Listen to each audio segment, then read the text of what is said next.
suficiente reborde, ¿verdad? Para que, especialmente en los rebordes alveolares inferiores, y eso puede implicar que ustedes necesiten aumento de su reborde alveolar, y a través de la cirugía oncogingival se puede hacer ese aumento de esa profundidad del testículo, ¿verdad?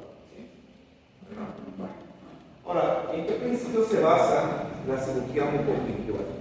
Básicamente los principios en los que se basa, aparte de lo primero que se mencionó, fue que le da mucha importancia a la encía queratinizada. ¿Se recuerdan ustedes de sus clases de tercer año qué tejidos comprenden la encía queratinizada? ¿O qué estructuras anatómicas periodontales constituyen la encía queratinizada?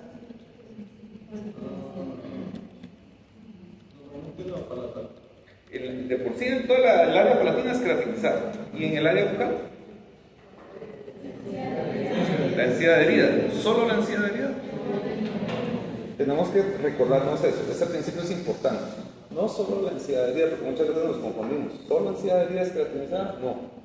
Constituye la encía libre y la encía adherida. Porque tienen una capa de queratina. ¿Sí? Entonces, ojo con eso. Eso se lo menciono ahorita, que nos recordemos de eso, porque nos va a servir más en aspectos más adelante. También con fines evaluativos, porque hay una competencia muy digna de eso. Entonces, la importancia clínica y histológica de la encía queratinizada en el mantenimiento de la salud gingival para muchos de nuestros procedimientos oncológicos o oncológicos rutinarios es de mucha importancia. Entonces, antes de hacer una prótesis fija, antes de utilizar unos pilares para prótesis removible e incluso antes, por ejemplo, de utilizar un espacio de ángulo para poder colocar un implante, necesitamos contar con suficiente cantidad de encía de salud. Entonces, mejor dicho, necesitamos contar con suficiente cantidad de encía queratinizada. ¿Por qué? Porque incluye la encía libre y la encía adherida. ¿Sí? ¿Ya? Entonces, esto es importante que ustedes sepan esto. ¿Cuáles son las dimensiones como adecuadas?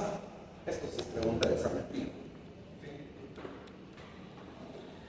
Y les clasifico porque a mí no me interesa realmente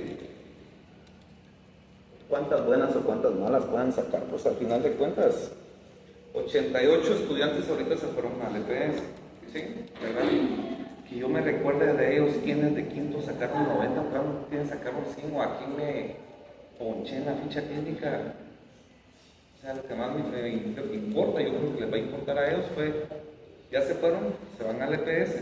Me alegra por muchos de ellos porque cuesta, pues, ¿verdad? Entonces, pero ahorita, ayer escribí a uno de ellos que estuvo sufriendo en el último día y le digo, bueno, antes de que escogiera le puse esto, yo no sé si te va a tocar un buen o un mal lugar, o no un muy buen lugar, pero donde quiera que vayas a hacer el mejor servicio a la comunidad que te corresponda, y es que al final de cuentas eso nos va a corresponder a cada uno de nosotros. A mí ya me correspondió, a ustedes les va a corresponder. Entonces, lo más importante es lo que ustedes aprendan acá, ¿sí? Por eso es que puede ser que ahorita yo esté en la clínica sacando los requisitos, ¿sí? Puede ser que varios de sus compañeros ahorita estén allá, pero lo más importante también es que logren ustedes sacar provecho de todo lo que los docentes les tienen a compartir acá, ¿verdad? Entonces, la importancia, entre mayor cantidad de encía queratinizada tengamos en el tejido, ideal. ¿Cuándo nos gustaría que nuestros pacientes tuvieran más de 10 milímetros de encía queratinizada? Eso no siempre se puede, ¿verdad? Hay quienes tienen 1 milímetro de encía queratinizada. ¿Sí? Lo ideal, por ejemplo, desde el punto de vista restaurativo, es que contemos con 5 milímetros como mínimo, y eso lo reporta la literatura, que contemos como mínimo con 5 milímetros de tejido queratinizado. ¿Sí? Por lo tanto, de estos 5 milímetros, 2 milímetros deben de corresponder a encía libre, que es lo que normalmente mide el surco gingival, y por lo menos tenemos que contar con 3 milímetros de encía adherida. Bajo esa condición, de acuerdo a la literatura, se dice que entonces ustedes podrían tomar una pieza como pilar para poder hacer prótesis fija o para poder hacer un descanso, por ejemplo, de una prótesis removible, o en su defecto incluso poder colocar un implante donde hay como mínimo esos 5 milímetros de encía adherida. ¿Se respeta eso en la mayoría de casos?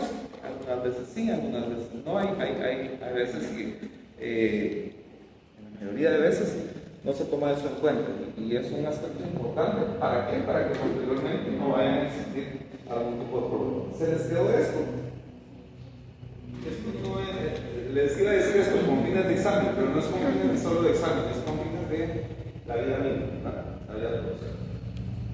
Esto lo voy pasando un poco rápido porque es una cuestión de información histológica, realmente de la importancia entonces que tiene prácticamente el que contemos con suficiente cantidad de encía queratinizada. ¿Sí? Acordamos que toda la encía está constituida por la parte más externa, que es el epitelio, más las filas de tejido conectivo, pero en todo alrededor hay una capa de queratina. Tenemos que tener la suficiente cantidad de encía queratinizada para que realmente exista una resistencia al roce mismo, al roce provocado por el mismo proceso de la masticación. Porque es que hay algunos pacientes que dicen, es que mire, yo al masticar me pusieron la prótesis, pero al masticar yo no siento pues una adecuada masticación y aparte de eso como que me raspa mucho la encía. Y cuando va viendo uno, pero es que no hay nada de encía queratinizada, prácticamente solo mucosa alveolar. Lo ideal hubiera sido que previamente, antes de colocarle la prótesis fija, le hubieran hecho un injerto para aumentarle la encía queratinizada. Entonces muchas veces desde ahí vienen sucediendo esas situaciones que se pueden prevenir. ¿Sí? Entonces aquí te doy ejemplos generales. ¿Sí?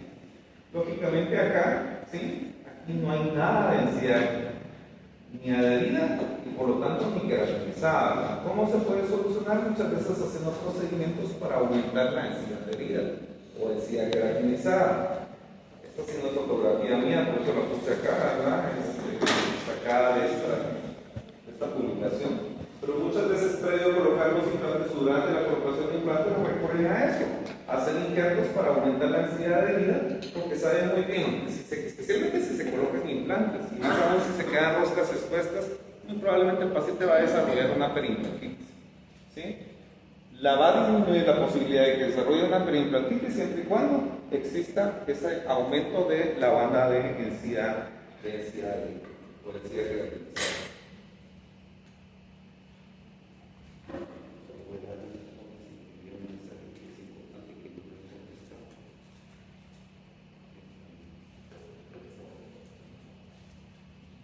Bueno, entonces, uno de los mayores problemas entonces, vamos bien hasta acá, vamos muy rápido.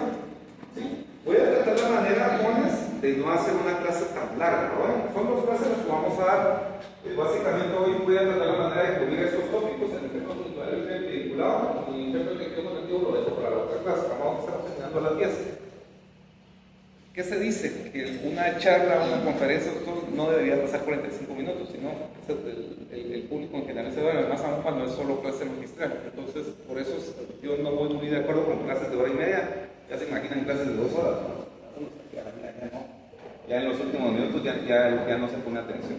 Entonces voy a tratar la manera de hacerlo más corto. Entonces, entonces les decía, lo más común acá es que las recesiones gingivales, por medio de las cuales se provoca la pérdida de encía queratinizada, se pueda dar por muchos factores. Entonces, esos factores hay que tomarlos en cuenta. Hay factores que se consideran predisponentes y factores desencadenantes. Predisponentes, lógicamente, una mala posición dentaria, un camino que esté demasiado localizado, puede hacer que la encía queratinizada disminuya. Prominencias radiculares, que también pasa con los caninos, por ejemplo, ¿verdad? A veces tienen sus superficies radiculares muy prominentes, ¿verdad? Licencias óseas o lo que hablábamos de la inserción alta de los venidos, ¿verdad? Y estos son factores desencadenantes que muchas veces sobre estos sí podemos tener control, ¿sí? No quiere decir que sobre todos estos no podamos tener un control. Por ejemplo, la malposición dentaria, pues al final de cuentas se puede corregir por medio de ortodoncia, pero ya una prominencia radicular no es tan fácil poderla controlar. Entonces, pero estas situaciones sí las podemos controlar. Puede darse por un cepillado traumático, no es la causa principal, ¿verdad? Pero sí es muy común. Y muchos procesos iatrogénicos, y dentro de estos procesos iatrogénicos incluyen movimientos ortodónticos no controlados, eso es bien común. Y a veces incluso con los controlados. Y discúlpenme que les diga, ojo, futuros ortodoncistas, pero esto es bien común. Es bien común que Por ejemplo, los ortodoncistas ya cuando están terminando su tratamiento de ortodoncia, resulta que el paciente tiene ya dos recesiones bastante centradas a niveles centrales inferiores.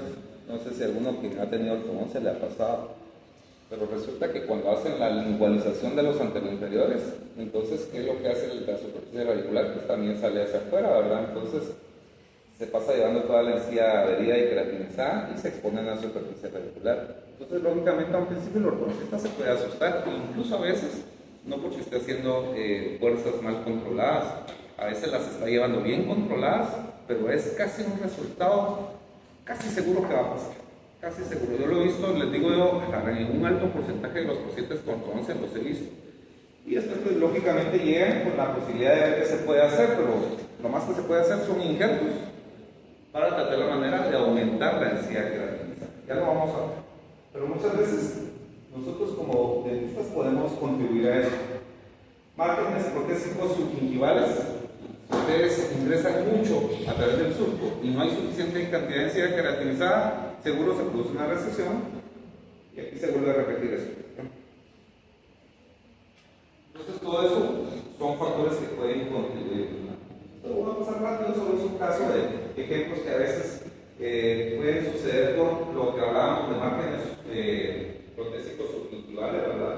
Que si no tenemos el cuidado adecuado pueden provocar un nivel de inflamación gingival muy alto y que eso puede llevar o conducir a una recesión gingival. Esta solo es una diapositiva de recordatorio, porque esto lo hemos visto desde el tercer año y probablemente lo han visto en otros cursos, pero como términos generales, recordarse que tenemos distintos tipos de recesiones. La clase 1 es donde queda donde la recesión no se extiende más allá de la unión oncogingival. La clase 2 ya se extiende más allá de la unión oncogingival, pero no hay pérdida de las áreas interproximales. La clase 3 no solo se extiende hacia el área interproximal, sino ya hay pérdida del tejido óseo blando e interproximal, o sea, por lo menos el adyacente. Y la clase 4 no solo se extiende más allá de la unión oncogingival, sino que ya prácticamente hay pérdida del tejido óseo interproximal en varias piezas dentales. ¿Sí? ¿Cuáles de estas 4 constituyen un mejor pronóstico para tratar la manera de, yo no digo cubrirlas, porque ahí vamos a hablar de eso más adelante, eso es un poco más complicado, pero sí de tratar la manera de frenar la recesión? Lógicamente las dos más convenientes es clase 1 y clase 2. ¿Sí? Cuando ya es una clase 3 o una clase 4 también se puede colocar injertos, pero el pronóstico de que quede un injerto en esta área es un poco más difícil. Entonces muchas veces las que están destinadas es la clase 1 y la clase 2. ¿Listo? ¿Vamos bien hasta acá? ¿Sí? Bueno. Entonces, esto era lo que les decía. Básicamente, entonces, esta diapositiva es lo que les coloqué acá. ¿Qué necesitamos nosotros para poder hacer un aumento de la encía adherida o en su defecto un cubrimiento radicular? Podemos tener 3 alternativas.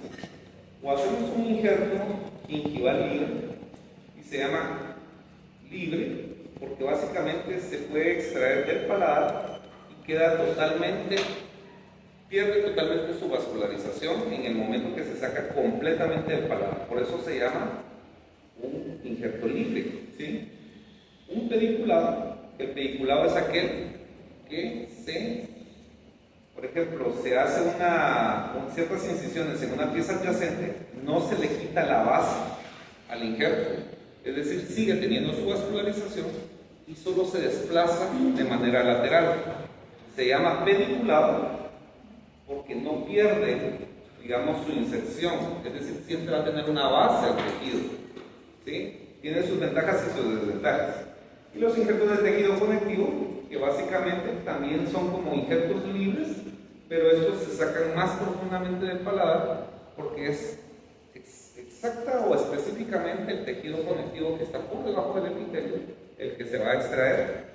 Ya lo vamos a ver más adelante. Probablemente la descripción del tejido conectivo lo veamos en la próxima clase. En esta primera clase únicamente vamos a ver los gingival libres y los pediculados. Bueno, entonces Entonces, vean esto. Los injertos de tejido gingival libre. Entonces, ¿en dónde los vamos a utilizar? En áreas con falta de tejido queratinizado. Ya sabemos que con fines protésicos necesitamos por lo menos 5 milímetros de tejido queratinizado. Si nuestros pilares que vamos a utilizar para una prótesis fija o una prótesis removible no cuentan con esa cantidad suficiente de encía queratinizada, pues podemos pensar en hacer un injerto de tejido gingival libre. ¿Cuáles son las limitantes? Primero, la estética, ¿sí? ¿Por qué? Un injerto, siempre que ustedes van a ofrecer un injerto a su paciente, no le pueden decir, mire, es que se le ve mal y entonces vamos a mejorar la estética ahí. No, todo lo contrario, ahí se altera la estética. O sea, para muchos pacientes esto no es estético. En primer lugar, ustedes sacan el injerto del paladar. ¿El paladar cómo es? ¿De qué color es? Mucho más rosado, mucho más pálido. Cuando cicatriza queda de ese color exactamente. Otra situación que pasa con el paladar es que el paladar puede tener arrugas palatinas que se extienden desde los arterios superiores, a veces se extienden hasta la mesial de la primera molar. Y cuando ustedes sacan del paladar, esas arrugas palatinas se van con el injerto y a la hora de cicatrizar, puede cicatrizar con todo y las arrugas palatinas. ¿Sí? Entonces, qué bonito va a ser eso para un paciente. O tres, mejor dicho, siempre va a quedar como un parche abundante. ¿Sí? ¿Verdad? Entonces, todo eso se le tiene que explicar al paciente. ¿Sí? Entonces, son unas cuestiones que su color y aspecto muchas veces no es lo más estético, ¿verdad? Y entre más grande es el injerto que se saca, pues es menor la predecibilidad. Se tiene que sacar un injerto más o menos, ahorita vamos a ver, por lo menos de 1 centímetro de largo por más o menos 8 milímetros de ancho. Otra cuestión es el procedimiento quirúrgico, es en 2 etapas. ¿Sí? Lo cual implica que hay que hacer la cirugía del paladar y también hay que hacer una cirugía en la parte receptora.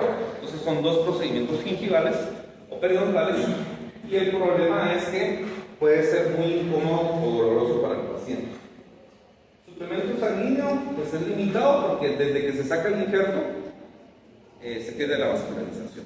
¿Sí? Entonces todo esto que está acá, y aquí voy a hacer esta como pausa. Aquí en la facultad, ¿sí? De otras áreas, muchas veces mandan a decir, en sus pacientes puede pasar eso, mandan a decir, mire, van a pedir que le hagan un injerto. Es más, dentro de mi mismo departamento sucede eso, mire, vaya y que le hagan una cirugía. Resulta que cuando vemos, resulta que es una paciente tal vez de 70, 75, 80 años, ¿sí? Entonces, yo no voy a someter a una paciente tan grande, ¿sí? No es que sean tan grandes, pues, pero ya mayor, a un procedimiento que es bien incómodo, ¿sí? Les voy a poner el ejemplo. Ustedes el 3er año, ¿sí? Hicieron la práctica de anestesia, ¿ya? Ustedes ya saben qué es lo que sienten sus pacientes. ¿Algunos de ustedes ya les hicieron algún injerto? ¿Sí? ¿Sí? Pues me presento, ¿sí? Me hice 2, ¿sí? Cuando estaba estudiando me hice 2. ¿Por qué? Porque tengo cierta grado de recesión en los caminos. Ahí probé que se siente, ¿sí? Y ahora les puedo decir a los pacientes, por lo que yo veo que los pacientes pasan, y yo les digo, miren, si es un procedimiento que es incómodo, vale la pena porque aumenta perfectamente la ansiedad de vida, pero es un procedimiento bien incómodo. Por lo menos el paciente no la pasa bien los primeros 8 días, casi solo sopes, ¿sí? No es como un alargamiento de corona que uno le puede decir al paciente que el otro día se puede dedicar a sus actividades regulares. Esto no, esto sí son procedimientos incómodos. Sí valen la pena, pero son incómodos. ¿Sí? Este caso, la fotografía que les estoy mostrando, fíjense ustedes que la tengo ahí en abajo, porque corresponde a una estudiante de 5º año. Tal vez como un año antes de la pandemia, tal vez sería como en el 2018, ya se graduó, ¿verdad? Pero llegó allá a la oficina, yo estaba ahí viendo y todo, y como nos dividimos con el doctor López, entonces el doctor López tenía cirugía. El doctor López ese día se enfermó y no vino. Entonces yo dije, bueno, creo que van a cancelar la cirugía. Entonces llegó la estudiante a hablar a mí y dice, ¿será que no me podría hacer la cirugía? Yo así como que, bueno, pues, pero no tengo ni idea de qué es tu caso. ¿De qué se trata tu paciente? Tráeme las fichas. No, es que la paciente soy yo. Entonces, bueno, ¿qué era lo que tenían planificado? Es que me va a hacer un injerto. Y nunca se me olvida la fotografía porque aparte de eso, o sea, ¿por qué no podía cancelarse la cirugía? Porque ella había traído a su anestesióloga, se iba a hacer con sedación. Yo le dije, bueno, hacer un injerto con sedación, ¿por qué? Porque yo lo que más necesito es tener apertura, ¿verdad? Y con sedación le digo, yo no voy a poder tener apertura ahí, porque, o sea, apenas el paciente cuando está consciente, apenas ya tiene que estar con el abrebocas. La cuestión es que la anestesióloga ya estaba ahí, le había ya pagado a la anestesióloga porque pues ella pensó que iba a ser un procedimiento muy incómodo. Bueno, a no ser las cansadas al final, pues decidí porque dije, hola, qué mala onda, o sea, ya el anestesiólogo pagado y que se perdiera. Hicimos el procedimiento, entonces si se dan cuenta, estudiante de odontología, ¿verdad? Miren la calidad de su encía, muy bonita, no, en todo sentido, lo único que era preocupado era esa recesión. Entonces yo le decía, mira, aquí no te puedo prometer y te voy a cubrir acá. Lo más que te puedo prometer es hacerte un injerto de encía de herida para aumentar la banda, porque no tenés nada de banda queratinizada. Y ahí sí, ya por lo menos aumentamos la encía queratinizada. Miren cómo queda el paladar, ¿sí? Después de eso, de esa cirugía, me dijo la estudiante, miren, no pensé que me fuera a doler. Sí, pues sí, es una cuestión que uno advierte. En lo particular les digo, hay muchos colegas que me mandan pacientes para injerto. Yo primero cito al paciente y le hago firmar un consentimiento informado y le digo, miren, uno de los principales problemas es las molestias y segundo, que no es nada estético, esto solo es para aumentar una banda, le va a quedar un parche, usted está de acuerdo. Ya si el paciente dice, sí, estoy de acuerdo, pues lo hacemos, pero de lo contrario, mejor primero le digo a él. Y miren, miren la parte de la cicatrización. Aquí apenas iban 15 días, esto todavía cicatriza mejor, pero lo que yo no puedo evitar es que el injerto se vaya formando como blanquecino, pues, ¿verdad? Y que quede abultado. Todo esto queda abultado. Claro, en la región molar, a ella quién se lo iba a ver, solo ella lo iba a saber.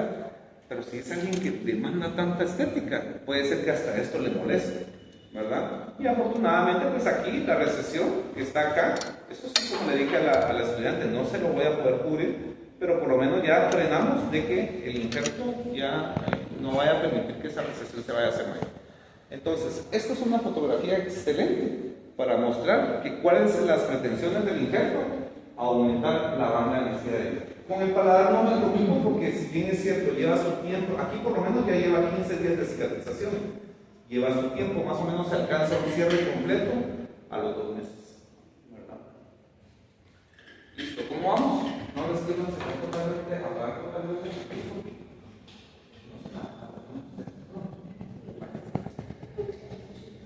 Bueno, ahí vamos bien, ya vamos bien. Ahorita creo que ya vamos a entrar entonces en la técnica. Si bien es cierto, la técnica ya es más para estudiarla a nivel de posgrado. Si ustedes se van a dedicar a hacer un posgrado en periodoncia, probablemente ya importa la técnica. Pero esto es solo como conocimiento general. Sí que necesito yo que aprendan en cirugía periodontal, que aprendan a hacer una incisión, que aprendan a levantar un colgajo y que aprendan a hacer por lo menos 2 puntos, un punto en 8 y un punto simple. Eso sí necesito que lo aprendan.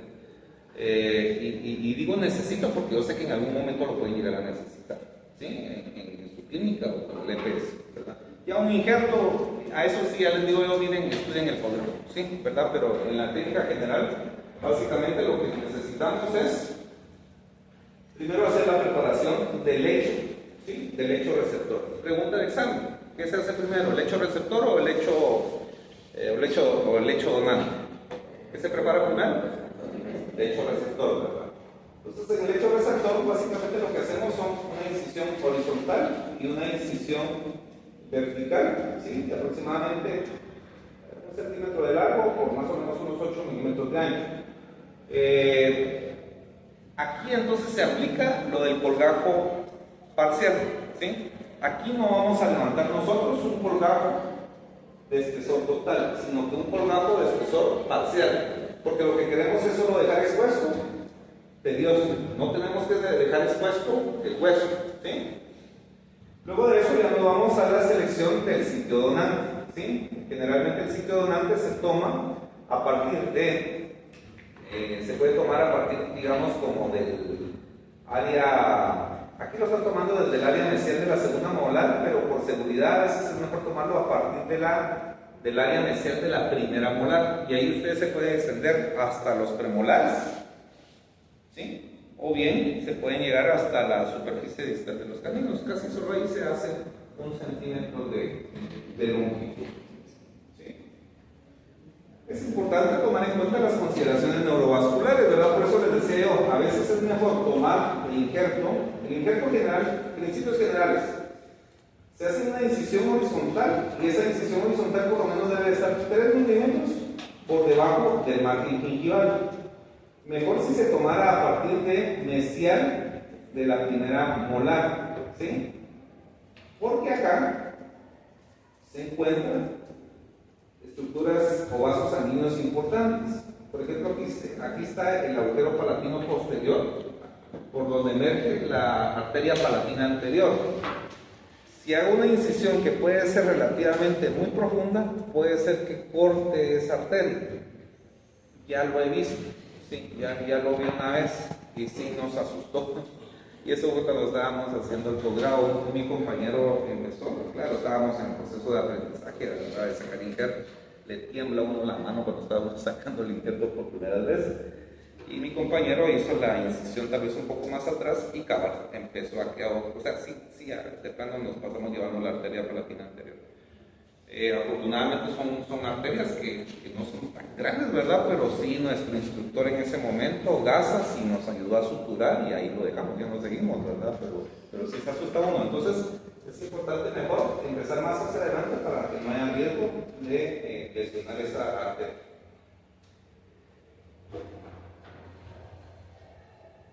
Bueno, entonces vean, aquí, entonces ya una vez nosotros extraemos el injerto, prácticamente llevamos el injerto siempre va a tener una pequeña, especialmente una capa grande de epitelio, que es la parte más externa, con una pequeña capa de tejido conectivo. Entonces, luego estabilizamos prácticamente, el epitelio queda hacia afuera y la pequeña capa de tejido conectivo va a quedar pegada al periósteo que está por debajo. ¿Sí? ¿Ya?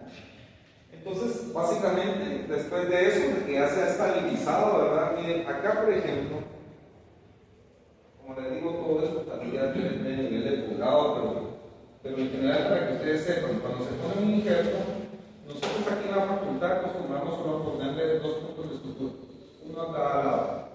Estos injertos es todo lo contrario que cuando ustedes hacen un colgado y que quieren estabilizarlo, le pueden poner hasta 5 o 6 puntos. Una predectomía pueden hacerle una sutura a todo lo largo, pero un injerto, entre menos se toque, mucho mejor. Nosotros aquí nunca lo hemos hecho, pero hay algunas conferencias, ustedes se pueden meter donde dicen de que les echan unas gotas de cianocrilato en los dos extremos. Una gota de cianocrilato acá y otra gota de cianocrilato acá, y ya no le ponen puntos. ¿Qué es el cianocrilato? Superbonder, ¿verdad? Entonces, a mí sí me da algo de temor hacer eso. Sí, creo que más bien voy a arruinar más el injerto con eso. Entonces, con 2 puntos de sutura que se coloquen acá es suficiente. Si se ponen muchos puntos de sutura, lo que podemos hacer es necrosar el injerto. ¿Sí? Entonces, entre menos pongamos, mucho mejor. Esto es importante. Como la cicatrización tiene varias fases. Y la primera fase se llama la circulación plasmática, que se da generalmente 48 horas después. Y en esa circulación plasmática lo primero que se forma son una red de vasos sanguíneos. Entonces, cuando a un paciente de ustedes lo manden a que se realice un injerto, ya sea aquí en la facultad o en lo particular, ustedes le deben decir que lo más importante son las 48 horas. Dentro de ese escrito o ese consentimiento informado que yo les doy a los pacientes y les pregunto, mire, ¿y usted a qué se dedica? Es una persona que tiene que hablar mucho. No puede hablar durante esas primeras 48 horas. Si lo hago en la parte inferior, el labio constantemente va a estar moviéndose. Entonces no me va a permitir que se forme esa circulación plasmática. ¿Sí? Entonces, muchas veces los pacientes de plano se tienen que hacer esto un viernes para descansar sábado y domingo. Y ahora viernes, de verdad no van ganas de ir a la clínica los viernes en la tarde, ¿verdad? O sea, con todo este tráfico. Entonces, Pero normalmente el paciente sí tiene que tratar la manera de todo pedirlo por escrito. Entre menos hable el paciente, mucho mejor, por esta importancia de esta circulación plasmática. Posteriormente se dan otras fases, aquí está descrito en esta literatura, ustedes lo van a leer, como la proliferación vascular, y hay más proliferación de vasos sanguíneos, que generalmente se da a los 11 días, ¿verdad? Y hay una unión o anastomosis, ¿verdad?, entre el lecho y el injerto, ¿verdad? La fase de maduración se da totalmente a los 42 días, donde ya el injerto prácticamente ya madura, y hay una formación de queratina, va a quedar totalmente rosado, pálido, como un parche, pero al final de cuentas es un procedimiento que nos va a ayudar para aumentar la banda de encía queratinizada y poder evitar de que se forme una mayor recesión gingival, ¿sí?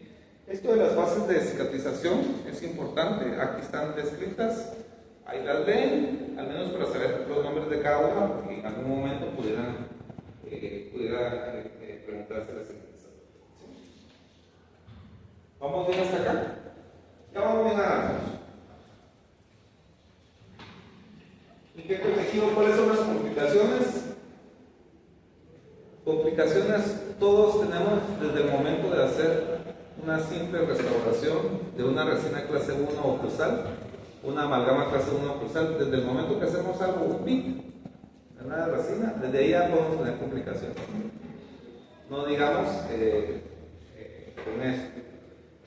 Afortunadamente no son complicaciones tan graves, tan severas. A mí lo que más me ha pasado es que a veces un vaso sanguíneo se rompe, ¿verdad? Y no deja de sangrar, y el paciente en la noche lo está llamando, no mires que no me deja de sangrar.